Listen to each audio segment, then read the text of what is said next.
नमस्कार, के न्यूज के खास कार्यक्रम स्पेशल रिपोर्ट में आपका स्वागत है। मैं हूं मनोज मानस और आज स्पेशल रिपोर्ट में हम सबसे पहले बात करेंगे विधानसभा में हंगामे को लेकर सीएम योगी का सपा पर करारे हमलों की हम बात करेंगे। वहीं मुख्यमंत्री धामी का शिव सेवा से सियासी संदेश पर हमारी खास रिपोर्ट देखिए।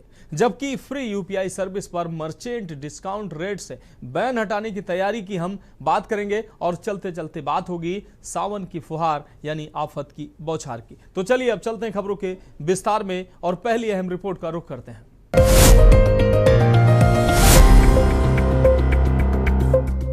लखनऊ के विधान भवन का पारा बुधवार को काफी गर्म रहा।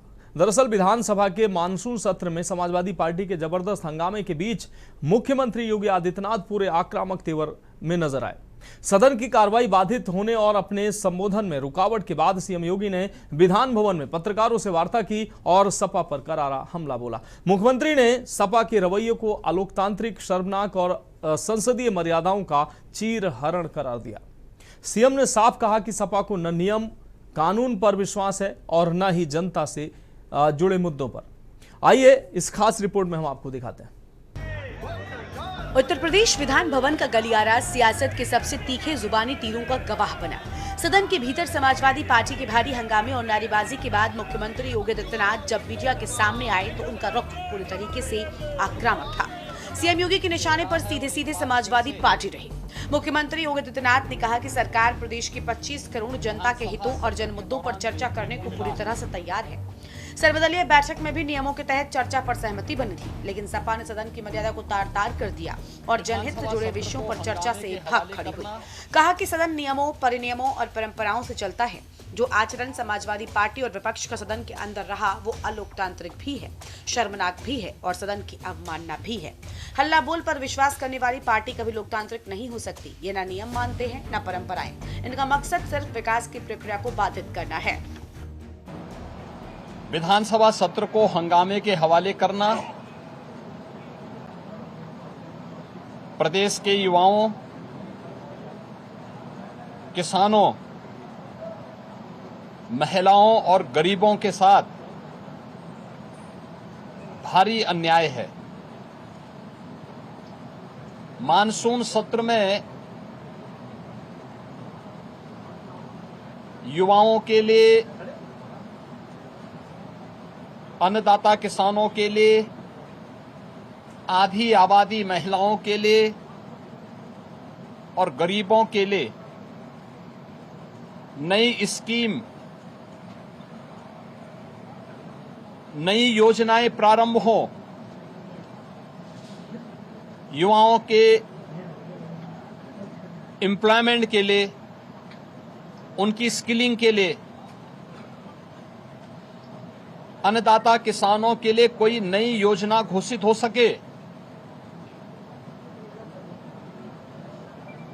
गरीबों के कल्याण के लिए कुछ नए कार्यक्रम आगे बढ़ सकें और महिलाओं के सम्मान और उनके स्वावलंबन के लिए भी कुछ अतिरिक्त प्रयास आगे बढ़ें। इसके लिए हम लोग 59,000 करोड़ रुपए से अधिक की अनुपूरक बजट को भी लेकर के आए थे। प्रेस वार्ता में सीएम योगी ने सपा की कार्यशैली पर सीधा प्रहार करते हुए कहा कि संवैधानिक संस्थाओं, चुनाव आयोग, मीडिया और न्यायपालिका पर सवाल उठाना सपा की पुरानी आदत रही है। जब जब जनता से जुड़े मुद्दों पर जवाब देने का वक्त आता है, विपक्ष हंगामा कर भागने की गली ढूंढता है। सीएम बोले, ये बाबा साहब डॉक्टर भीमराव अंबेडकर के बनाए संविधान और लोकतांत्रिक मूल्यों का सीधा अपमान है। सरकार हर सवाल का जवाब देने के लिए तत्पर थी, लेकिन सपा का विश्वास चर्चा में नहीं बल्कि केवल शोर शराबी और नकारात्मकता फैलाने में था। समाजवादी पार्टी के नकारात्मक रवैये के कारण युवाओं के मुद्दे पर, अन्नदाता किसानों के मुद्दे पर,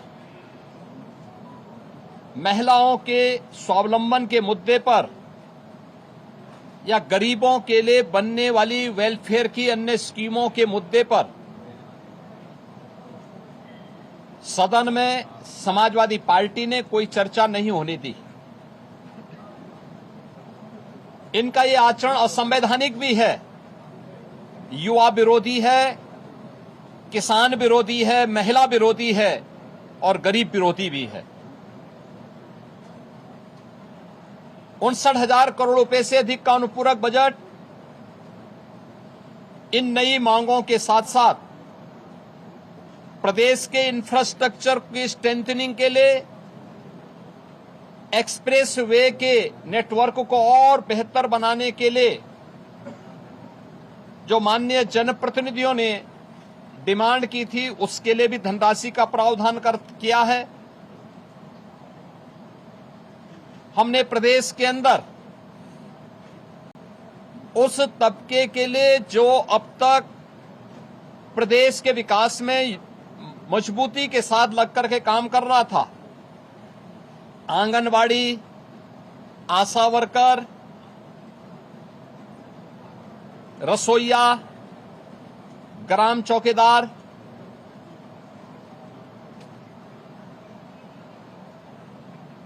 आपके कोटेदार, इन सब के साथ साथ उस हरेक तबके को छूने का प्रयास किया था जिनके मानदेय बढ़ने हैं।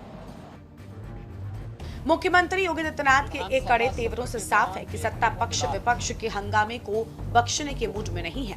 सीएम ने स्पष्ट संकेत दिया कि जनता विपक्ष के इस रवैये को देख रही है और वक्त आने पर इसका जवाब भी देगी। बहरहाल विधान भवन परिसर से साफ संदेश दे दिया गया है कि सरकार चर्चा से पीछे हटने वाली नहीं है। मुख्यमंत्री योगी आदित्यनाथ ने सपा पर वार करते हुए साफ कर दिया है कि सदन को पंगु बनाने की कोशिशें बर्दाश्त नहीं की जाएंगी। अब देखना ये होगा कि सीएम के इस तीखे हमले के बाद समाजवादी पार्टी का अगला कदम क्या होगा। स्पेशल डेस्क के न्यूज इंडिया। तो स्पेशल रिपोर्ट में अब बात अगली अहम रिपोर्ट की करते हैं। धर्मनगरी हरिद्वार इन दिनों हर हर महादेव की जयकारों से गुंजायमान है। यहां कांवड़ यात्रा के बीच एक अद्भुत और बेहद चर्चा में रहने वाला नजारा सामने आया। मौका था कांवड़ स्वास्थ्य सेवा शिविर के शुभारंभ का, जहां उत्तराखंड के मुख्यमंत्री पुष्कर सिंह धामी ने न सिर्फ देवभूमि पहुंचे शिव भक्तों का स्वागत किया, बल्कि प्रधानमंत्री नरेंद्र मोदी के पदचिन्हों पर चलते हुए शिव भक्तों के पैर धोकर उनका आशीर्वाद लिया। लेकिन यह मंच सिर्फ भक्ति तक सीमित नहीं रहा। सीएम धामी ने यहीं से संसद में साधु संतों का छद्म वेश बनाकर विरोध करने वाले विपक्ष पर भी तीखा हमला बोला। आखिर कांवड़ियों के चरण धोने के इस सियासी और धार्मिक कदम के मायने क्या हैं, इस खास रिपोर्ट में देखिए। हरिद्वार की सड़कों पर उमड़ा जनसैलाब भक्ति का ये अद्भुत और अलौकिक नजारा बता रहा है कि देवभूमि में कांवड़ मेला अपने पूरे शबाब पर है। दूर दराज से आए लाखों शिव भक्तों के लिए स्वागत के लिए उत्तराखंड सरकार ने पलक पावड़े बिछा दिए हैं। स्वास्थ्य सेवा शिविर के शुभारंभ के मौके पर मुख्यमंत्री धामी खुद एक सेवक की भूमिका में नजर आए, ठीक उसी तरह जैसे प्रधानमंत्री मोदी ने कुंभ के दौरान सफाई कर्मियों के चरण धोकर एक नया संदेश दिया था। कुछ उसी अंदाज में सीएम धामी ने भी हरिद्वार पहुंचे शिव भक्त कांवड़ियों के पैर धोकर उनका अभिनंदन किया। सीएम धामी ने कहा कि कांवड़ियों के चरण धोने और उनकी सेवा करने का जो सौभाग्य मिला है वो अत्यंत भावुक और सौभाग्य का क्षण है। पर्यावरण मित्र भी इस यात्रा को स्वच्छ बनाने में दिन रात जुटे हैं, उनका सम्मान करना हमारा कर्तव्य है। ये सब भगवान भोलेनाथ की कृपा है कि हम लोगों को हर वर्ष शिव भक्तों का, कांवड़ियों का वंदन करने का, उनकी सेवा करने का अवसर मिलता है। हम सभी सौभाग्यशाली हैं और हमारी भगवान भोलेनाथ से प्रार्थना है कि सभी शिव भक्तों की जो यात्रा है वो अच्छी हो, सुकुशल हो, अपने स्थानों पर लोग जाएं। और यहाँ पर हमने शिव भक्तों से अपील भी की है कि हम उनके स्वागत के लिए पूरी तरह से हर प्रयास कर रहे हैं, सभी प्रकार की व्यवस्थाएं कर रहे हैं। यहाँ पर स्वास्थ्य शिविर भी लगाया गया है, अन्य व्यवस्थाएं भी की गई हैं। बहुत सारे जो हमारे धर्म के लिए काम करने वाले लोग हैं, उन्होंने भंडारों का आयोजन भी किया हुआ है। प्रशासन की भी सभी व्यवस्थाएं, घाट हो, चाहे ट्रैफिक की व्यवस्था हो, आवास की व्यवस्था हो, पेयजल हो, बिजली हो, सुरक्षा के प्रबंध हैं, सब किए गए हैं। टॉयलेट भी बनाए गए हैं। लेकिन हम उन सभी से शिव भक्तों से अनुरोध करते हैं, उनसे प्रार्थना करते हैं कि वो जो यात्रा के नियम हैं, दिशा निर्देश जो जारी किए गए हैं, उन दिशा निर्देशों का भी पालन करें। अपनी सुरक्षा का भी और अपने अन्य सहयात्रियों का भी सुरक्षा को ध्यान में रखकर यात्रा में अपने गंतव्य की ओर बढ़ें। और अभी तक सकुशल यात्रा चल रही है और 1 करोड़ से ज़्यादा श्रद्धालु यहाँ पर आ गए हैं। इस वर्ष चूँकि कांवड़ यात्रा के बाद बड़ी मात्रा में यहाँ पर वेस्ट इकट्ठा हो जाता है, इसलिए यहाँ पर ये एक बायो पॉलीथीन यहाँ पर ये बनाई गई है और इसमें चूँकि ये स्वयं ही डिस्पोज हो जाएगी और ऐसा बहुत सारा जो वेस्ट है उसको इकट्ठा किया जा रहा है। मैं सभी से ये भी कहूँगा कि प्रशासन ने जो व्यवस्था की है यहाँ पर उसका भी ध्यान करते हुए उसमें भी स्वच्छता व्यवस्था को भी बनाए। सीएम धामी ने जहां एक तरफ शिव भक्तों की सेवा की, वहीं मेले की स्वच्छता व्यवस्था में लगे पर्यावरण मित्रों को सम्मानित कर उनका उत्साहवर्धन भी किया गया। लेकिन भक्ति के इस माहौल के बीच राजनीतिक गर्माहट तब बढ़ गई जब सीएम धामी ने संसद में विपक्ष के हालिया रवैये पर सीधा निशाना साधा। संसद परिसर में विपक्ष द्वारा साधु संतों का छद्मवेश धारण कर दिए गए प्रदर्शन पर सीएम धामी ने तीखा ऐतराज जताया। उन्होंने इसे सीधे सीधे सनातन परंपरा और संत समाज का अपमान करार दिया है। सीएम धामी के मुताबिक संसद परिसर में विपक्ष द्वारा छद्मवेश धारण कर साधु संतों का उपहास उड़ाना अत्यंत दुर्भाग्यपूर्ण है। ये सिर्फ संतों का अपमान नहीं बल्कि करोड़ों सनातनियों की आस्था पर चोट है। संसद के बाहर जिस प्रकार का पप्पू यादव और पप्पू गैंग के द्वारा जिस प्रकार की घिनौनी हरकत एक छद्मवेश बनाकर वहाँ पर हमारे संतों को, पूज्य महात्माओं को, हमारे साधुजनों को बदनाम करने का काम किया है, इससे निकृष्टता कोई हो नहीं सकती है। जबकि किसी भी साधु का कहीं पर किसी भी इस ऐसे मामले में कहीं नाम नहीं आया। तो ये इनकी सनातन के प्रति क्या सोच है, कितनी गंदी सोच है, कितनी नीच सोच है। और ये हमेशा सनातन को गाली देने का काम करते हैं। हमारे धार्मिक जितने भी काम होते हैं, आस्था के जितने काम होते हैं, उन सारे कामों पर प्रश्न चिन्ह खड़ा करने का काम करते हैं, उनमें विघ्न बाधाएं पैदा करने का काम करते हैं, धर्म के मार्ग में बाधा बनने का काम करते हैं। मैं तो माँ गंगा से, भगवान भोलेनाथ से प्रार्थना करूंगा कि ऐसे लोगों को सद्बुद्धि आए, भगवान सद्बुद्धि दे। जो हमारे पूज्य संतगण धर्म के इतने बड़े ध्वजवाहक हैं, करोड़ों करोड़ों लोगों को आज दीक्षा और दर्शन और मार्गदर्शन देने का काम करते हैं, उनको भी कहीं ना कहीं किसी न प्रकार से लांछित करने का काम कर रहे हैं। भगवान इनको सद्बुद्धि दे, पप्पू यादव को तो दे ही दे, साथ में पप्पू गैंग को भी सद्बुद्धि देने का काम भगवान जो है करे। एक तरफ जहां हरिद्वार में कांवड़ियों के पैर धोकर बीजेपी सरकार सनातनी आस्था और शिव भक्त कार्ड के जरिए जन जन तक पहुंचने का संदेश दे रही है, वहीं दूसरी तरफ संसद में संतों के वेश में हुए विरोध प्रदर्शन को मुद्दा बनाकर विपक्ष को घेरने में कोई कसर नहीं छोड़ रही है। साफ है कि देवभूमि से शुरू हुई ये चरण वंदना सिर्फ श्रद्धा का विषय नहीं बल्कि आने वाले सियासी समीकरणों को साधने का एक बड़ा राजनीतिक संदेश भी है। हालांकि कांवड़ियों की सेवा और विपक्ष पर तीखे प्रहार, हरिद्वार से निकला संदेश अब देश की सियासत में कितनी गर्माहट लाता है, ये देखना दिलचस्प होगा। स्पेशल डेस्क के न्यूज़ इंडिया। तो फिलहाल स्पेशल रिपोर्ट में वक्त एक अहम ब्रेक का है। ब्रेक के बाद अगली रिपोर्ट का रुख करेंगे।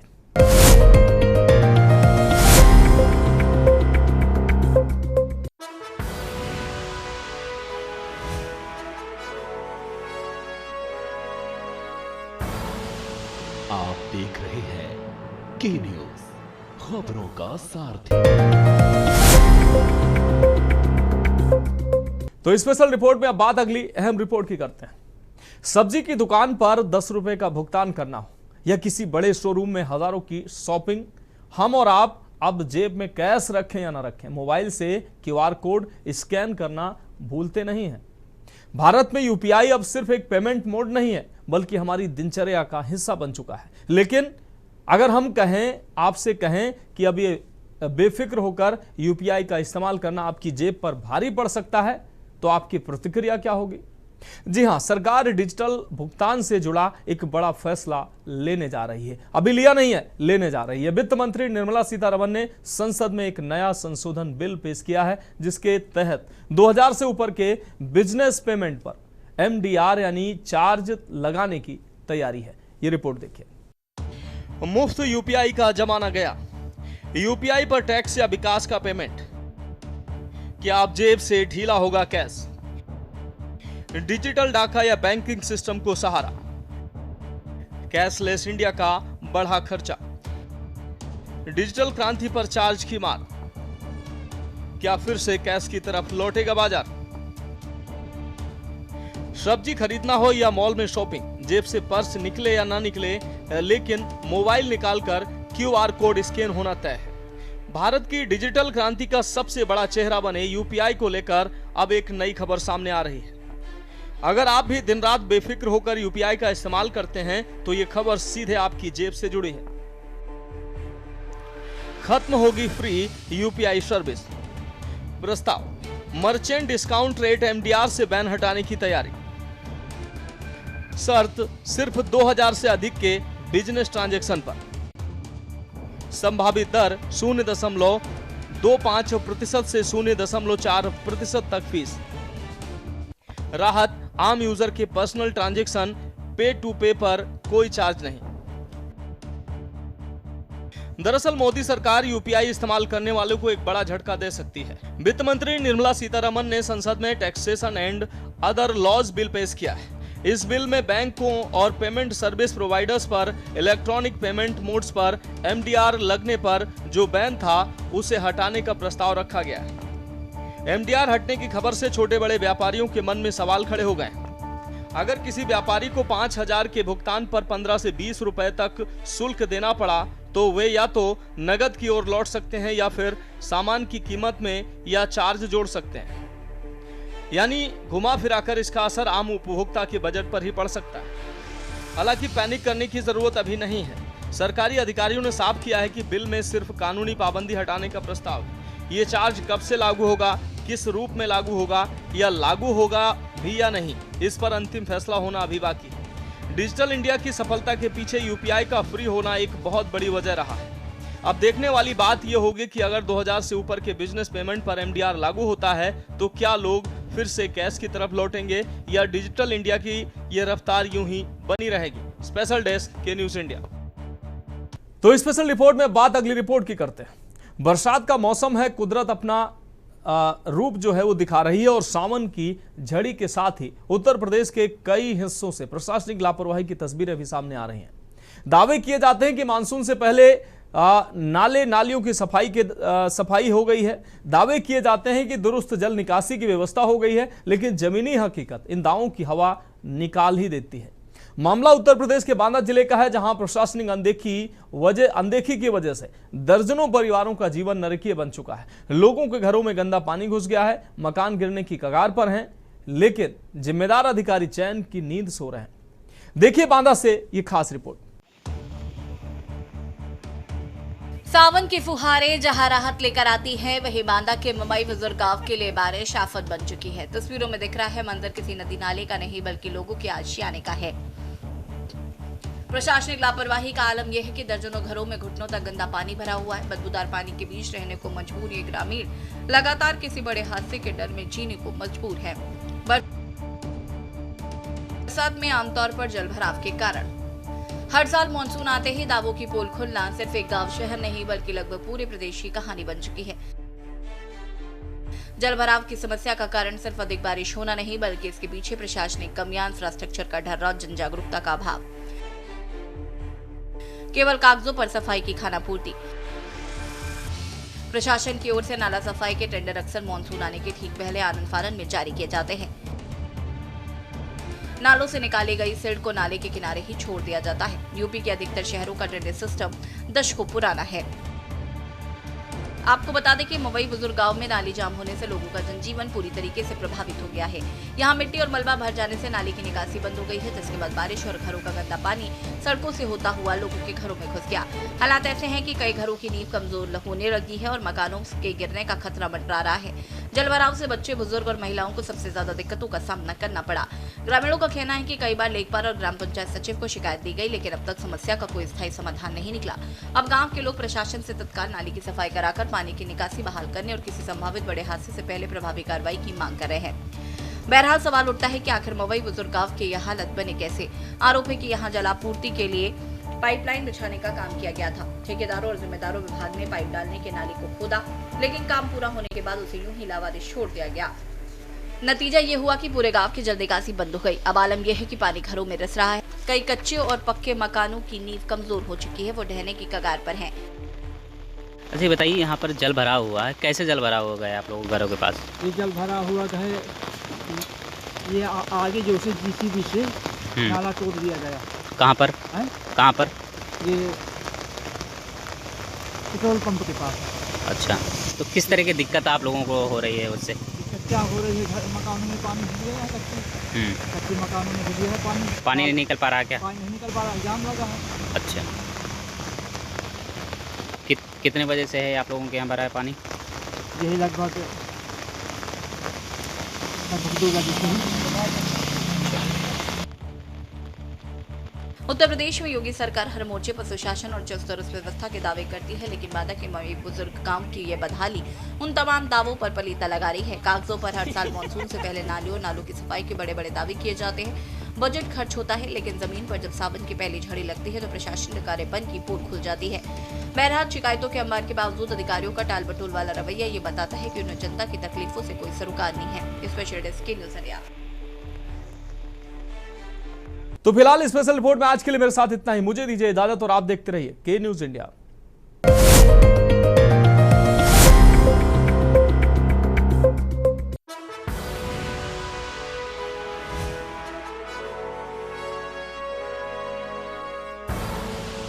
आप देख रहे हैं के न्यूज़, खबरों का सारथी।